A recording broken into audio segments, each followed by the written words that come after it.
കണ്ണൂർ കുറ്റിക്കോൽ ദേശീയപാതയ്ക്ക് സമീപം പുഴക്കരയിൽ കണ്ടൽക്കാടുകൾ വെട്ടിനശിപ്പിക്കുന്നത് വ്യാപകമാകുന്നു. പരാതിയെ തുടർന്ന് റവന്യൂ വിഭാഗം സംഭവസ്ഥലം സന്ദർശിച്ച് മണ്ണിടുന്നത് തടഞ്ഞു. അനധികൃത പ്രവർത്തനം തുടർന്നാൽ നടപടി സ്വീകരിക്കുമെന്ന് അധികൃതർ വ്യക്തമാക്കി. കുറ്റിക്കോൽ പുഴക്കരയോട് ചേർന്നാണ് കണ്ടൽക്കാട്. അപൂർവ ഇനത്തിൽപ്പെട്ട നീർക്കള്ളിപ്പാല എന്ന കണ്ടലാണ് വ്യാപകമായി നശിപ്പിച്ചത്. ഔഷധമായും ഈ വിഭാഗം കണ്ടൽ ഉപയോഗിക്കും. സർക്കാർ ഭൂമിയിലുള്ള കണ്ടൽ ചെടികളാണ് സ്വകാര്യ വ്യക്തി മണ്ണിട്ട് മൂടിയത്. അനധികൃത നികത്തൽ സംബന്ധിച്ച് നാട്ടുകാർ പരാതിപ്പെട്ടതിന്റെ അടിസ്ഥാനത്തിൽ വില്ലേജ് ഓഫീസർ എത്തി മണ്ണിടൽ തടഞ്ഞു.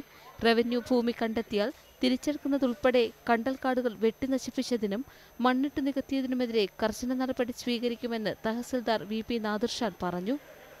ശ്രദ്ധയിൽപ്പെട്ട ഉടൻ തന്നെ വില്ലേജ് ഓഫീസറും SPOയും വില്ലേജ് അസിസ്റ്റന്റും സ്ഥലത്തെത്തുകയും ഇത് നിരോധന ഉത്തരവ് നൽകി നിർത്തിവെപ്പിച്ചിട്ടുള്ളതുമാണ്. എന്നിട്ട് ഇതിപ്പോൾ ഈ സ്ഥലത്തിൽ PWDയുടെ ഭാഗം ഉൾപ്പെട്ട് വരുന്നുണ്ടോ എന്നുള്ള ഒരു സംശയമുണ്ട്. അതിൻ്റെ എക്സിക്യൂട്ടീവ് എഞ്ചിനീയർ ആ സംശയം പ്രകടിപ്പിച്ചിട്ടുമുണ്ട്. അത് പ്രകാരം നമ്മൾ സർവേയറെ കൂടെ വെച്ചുകൊണ്ട് അതിൻ്റെ അതിർത്തി PWDയുടെ അതിർത്തി ഡിമാർക്കേറ്റ് ചെയ്യുകയും ഡിമാർക്കേറ്റ് ചെയ്തതിന് ശേഷം ഈ വസ്തുവിൻ്റെ മണ്ണിട്ടിരിക്കുന്ന സ്ഥലത്തിൻ്റെ യഥാർത്ഥ ഉടമയെ കണ്ടെത്തുകയും അത് കണ്ടൽക്കാടിലോ അല്ലെങ്കിൽ വെറ്റ്ലാൻഡിലോ പെടുന്നതാണെന്നുണ്ടെങ്കിൽ കൃഷി ഓഫീസറെ കൂടെ കൂട്ടിക്കൊണ്ട് അതിന് നിയമാനുസൃതമായ പാഡി ആൻഡ് വെറ്റ്ലാൻഡ് ആക്ട് അനുസരിച്ചിട്ടുള്ള നിയമ നടപടികൾ എടുക്കാൻ തന്നെയാണ് ഇപ്പോൾ നടപടികൾ തുറന്നുകൊണ്ടിരിക്കുന്നത്. 2008 നീർത്തട സംരക്ഷണ നിയമത്തിന് വിരുദ്ധമായി നികത്തിയ ചതുപ്പ് പുനഃസ്ഥാപിക്കുന്നതിന് നടപടി സ്വീകരിക്കുമെന്നും അധികൃതർ ഉറപ്പു നൽകി. സ്ഥലം അളന്ന് തിട്ടപ്പെടുത്താനും തീരുമാനമായി. ന്യൂസ് 18 കണ്ണൂർ.